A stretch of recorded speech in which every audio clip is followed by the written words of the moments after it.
आज हम लोग COPD यानी कि क्रॉनिक ऑब्स्ट्रक्टिव पल्मोनरी डिजीज़ इसके बारे में बात करेंगे। जो COPD है ये एक किस्म की लाइलाज सांस की समस्या है।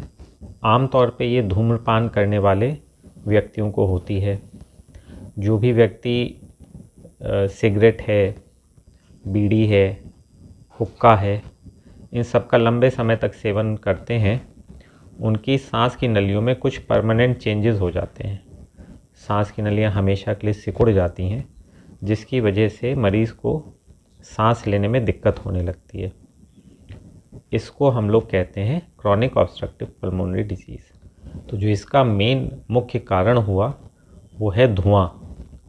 तो केवल बीड़ी सिगरेट के ही धुएं से नहीं, आमतौर पे आप लोगों ने देखा होगा ग्रामीण परिवेश में लोग चूल्हे पे खाना बनाते हैं, लकड़ी का इस्तेमाल करते हैं।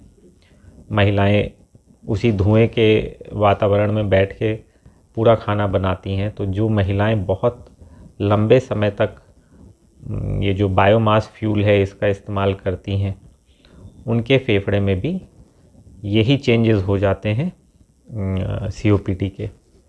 तो हम लोगों को ये पूरा समझना पड़ेगा। भाई सरकार आप हर तरफ देख रहे हैं कि इस तरह के एडवर्टाइजमेंट देती है कि LPG का इस्तेमाल करिए और गैस पे खाना बनाइए। उसकी एक वजह ये भी है कि वो महिलाओं को इस बीमारी से बचाना उसका उद्देश्य है। जो COPD है ये बहुत लंबे समय तक धुएं से के एक्सपोजर से हो जाती है। तो जो इसका सबसे जो अच्छा इलाज है वो तो बचाव ही है, क्योंकि एक बार हो जाने के बाद इसका कोई काट नहीं है। तो इसमें तो बचाव ही सबसे बड़ा उपचार है। जो भी लोग धूम्रपान करते हैं उनको इस आदत को छोड़ना चाहिए, इससे बचना चाहिए। जो भी महिलाएं चूल्हे पे खाना बनाती हैं उनके लिए तो यही सुझाव रहेगा कि अगर संभव हो सके तो LPG के जो सिलेंडर आते हैं उनका इस्तेमाल करें। और अगर ऐसा नहीं कर सकती हैं तो जो अपना चूल्हा है उसको या तो खुले स्थान पे कर लें जिससे कि धुआं बाहर निकल जाए, या फिर उस चूल्हे में एक छोटी सी चिमनी लगा लीजिए जिससे कि जो भी धुआं निकल रहा है वह सांस के द्वारा आपके फेफड़ों में जाने की जगह दूसरी तरफ चला जाए। अगर एक बार COPD हो गई तो आमतौर पे इसका इलाज पूरी ज़िंदगी का होता है। ऐसी कोई भी दवाई नहीं बनी जिससे कि इस बीमारी को हमेशा के लिए ठीक किया जा सके।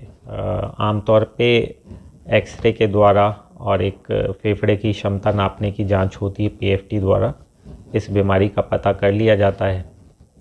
एक बार जब इस बीमारी का पता चल जाए तो इसका इलाज पास के किसी भी विशेषज्ञ डॉक्टर के द्वारा करवाया जा सकता है। इसके कई तरह की इसमें दवाइयाँ होती हैं। आज के समय में जो सबसे अच्छी दवाई इस बीमारी की है वो पंप अथवा इन्हेलर की दवाई होती है। इन्हेलर की दवाइयों में सबसे अच्छी बात यह है कि जो इसमें दवाई की मात्रा इस्तेमाल की जाती है वो बहुत ही कम होती है।